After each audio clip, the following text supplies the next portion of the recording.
力まず必要。かくれんぼはおしまいだ。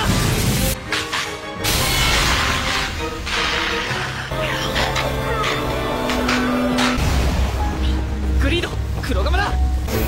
砂人魔法も足してやる。ステル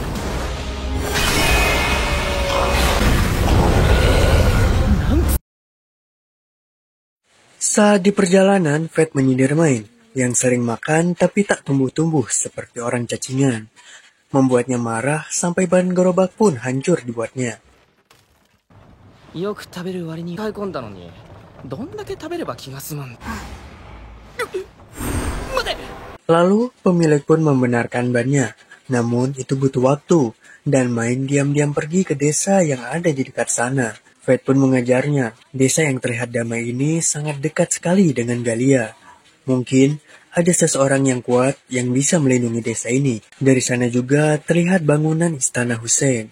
Lalu Fate mencari Pak Kades untuk melapor dia akan menginap di desa itu untuk beberapa waktu. Kemudian dia bertemu dengan seseorang yakni pendekar suci yang tak lain adalah Pak Kades sendiri. Dia mengajak duel Fate. Dia juga bisa melihat atribut Fate dan kemampuan identifikasinya. Tampaknya orang ini bukan sembarang orang. Lalu mereka pun berduel.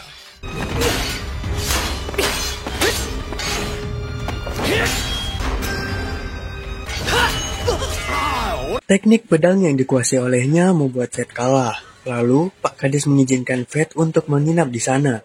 Namun, dengan syarat, Fate harus berlatih dengannya. Pada awalnya, Fate curiga. Namun, karena dia belum pernah sekalipun dilatih oleh kesatria suci, dia pun menerimanya. Pak Kades ini bernama Aron Berbatos. Lalu, Main datang dan mengajak Fate berkemah. Tapi, karena sudah ada tempat penginapan, mereka pun pergi dan beristirahat. Keesokannya, Aron mengajari cara bertarung dengan tangan kosong untuk mengendalikan atributnya.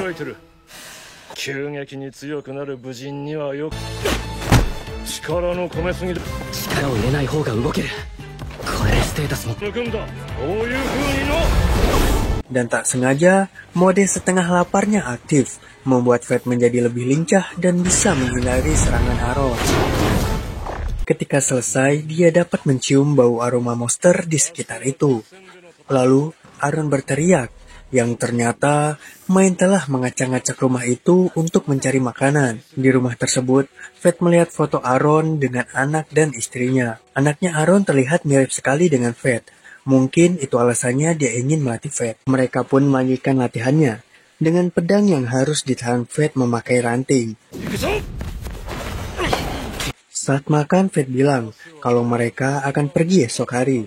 Sedangkan Main, dia sangat fokus dengan makannya. Main tidak bisa merasakan rasa dari makanan yang dimakannya, karena itu adalah efek samping dari kekuatannya. Dan dia berkata kalau ada yang harus ia lakukan. Membuat Aron memandangi istana itu yang ternyata dulu istana itu miliknya. Namun 15 tahun yang lalu, saat dirinya pergi karena tugas negara, istana itu diserang para monster yang dipimpin oleh monster bermahkota, yakni Lich. Dan keluarganya masih terjebak di sana. Lalu tiba-tiba saja Fate yang mendengar monster berkualitas tinggi langsung membuatnya lapar. Sehingga dia ingin pergi ke istana itu untuk menyantapnya. Namun, Aron meminta ikut dengannya demi merebut kembali apa yang telah direbut oleh Lich. Dan Main akan tinggal di sana untuk melindungi desa itu. Tetapi dia meminta bayaran 50 koin emas.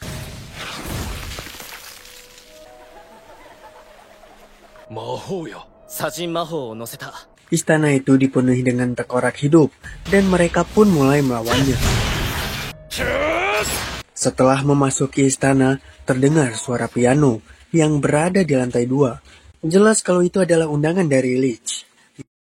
Sontak Aron terkejut melihat keluarganya yang masih hidup, dan mereka pun menyambut kedatangannya. Jelas itu suatu yang mustahil, apalagi istana ini telah dikuasai oleh Lich. Fate pun bertanya kepada Great, apa yang sebenarnya terjadi. Ya, itu semua hanyalah ilusi yang dibuat oleh Lich, supaya mereka terlena dan masuk ke dalam perangkapnya. Rock seketika menyerangnya.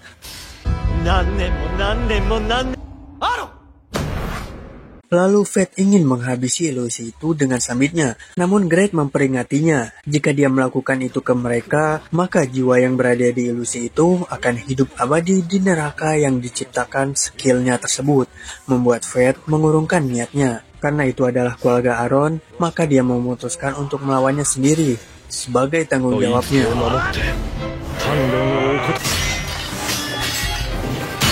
Dan Fate pun akan melawan Lich yang menjadi incarannya sejak awal.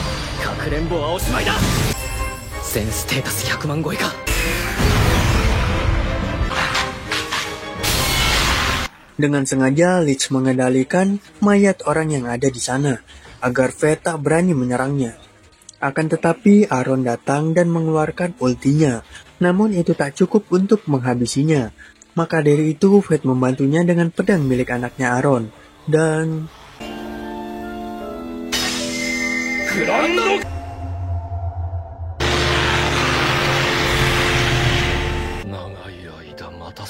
Aaron pun berpisah dengan keluarganya, dan dia memberikan oleh-oleh untuk anaknya yang sebelumnya telah dia beli.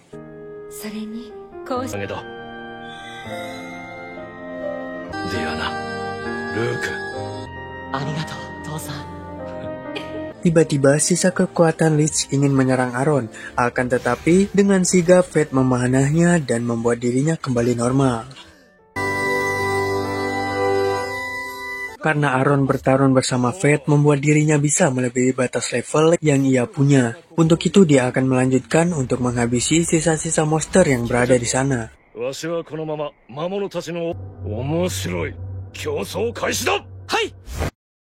Saat kembali, Main sudah menunggunya sampai kesal. Namun Aaron membawa koin emas yang membuatnya gembira. Ternyata, Main telah hidup lama. Dia menyebut dirinya sebagai hantu yang tak diizinkan mati.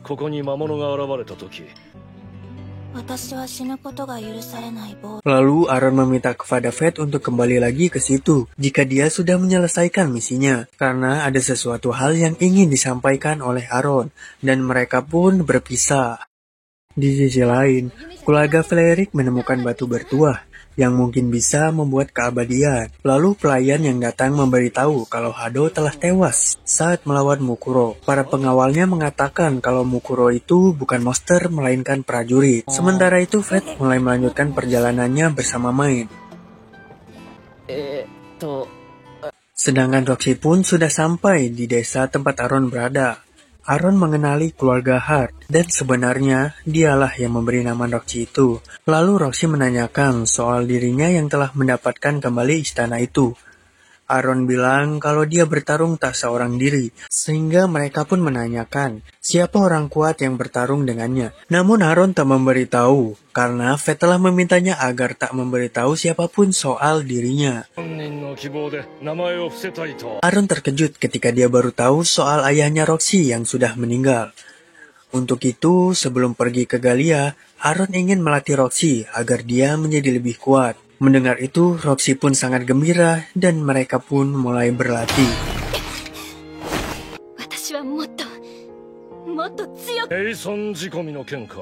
Di sisi lain, Fate dan Main telah sampai wilayah Galia yang telah hancur, dan itu juga tempat kelahiran dari Main. Di sana, terdapat senjata yang sengaja dibuat oleh pemerintah Galia untuk melindungi negaranya. Senjata itu bernama Chimera. Pada dasarnya, senjata itu dibuat dengan menjahit monster pada tubuh seseorang. Dan yang berada di hadapan mereka itu adalah produk gagal yang seharusnya sudah dihancurkan. Mereka akan melawannya. Untuk itu, Fate terlebih dahulu mengecek statusnya. Akan tetapi, dia tak dapat melihatnya sebab itu adalah campuran monster yang tak stabil untuk bisa dibaca. Main menjelaskan, selama jiwanya masih utuh, maka mereka bisa menyerang tubuhnya. Namun itu tak akan membuat dirinya mati. Maka dari itu, Main membutuhkan skill rakus yang dapat memakan jiwa untuk membunuh monster tersebut. Lalu, Main pun mulai bergerak. Terlihat dalam Chimera terdapat seseorang di dadanya. Orang tersebut adalah inti dari Chimera itu. Jadi, jika Fate bisa membunuh intinya, maka Chimera dapat dikalahkan. Lalu Chimera pun memulai serangannya dengan mengeluarkan larva.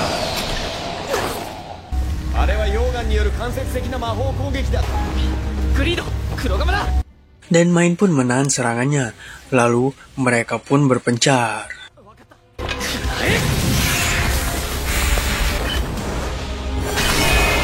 Fate memulai serangannya dengan panah, namun Chimera dapat memulihkan diri dengan cepat. Lalu dia berusaha untuk bertransformasi secara paksa. Hal tersebut membuat Fate harus mengeluarkan mode setengah laparnya. Dan...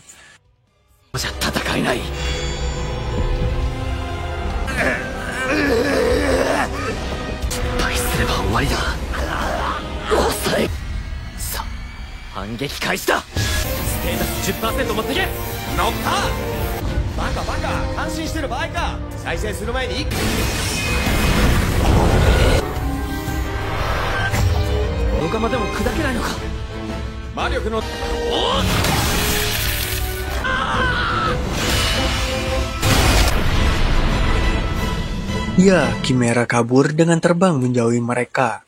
Saat ini, Fate telah mencapai batasnya. Namun, jika mereka tak segera menghabisi Chimera, maka akan terjadi hal yang tak diinginkan. Untuk itu, Main melemparkan Fate dengan kampaknya agar bisa mencapai Chimera.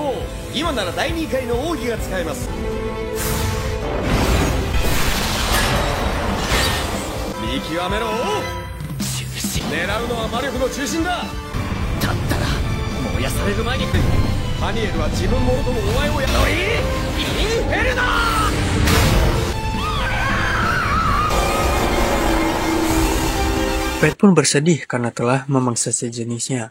Ternyata wanita itu adalah bahan percobaan para peneliti dan terdapat Main di sana. Ya, sepertinya itu adalah teman Main.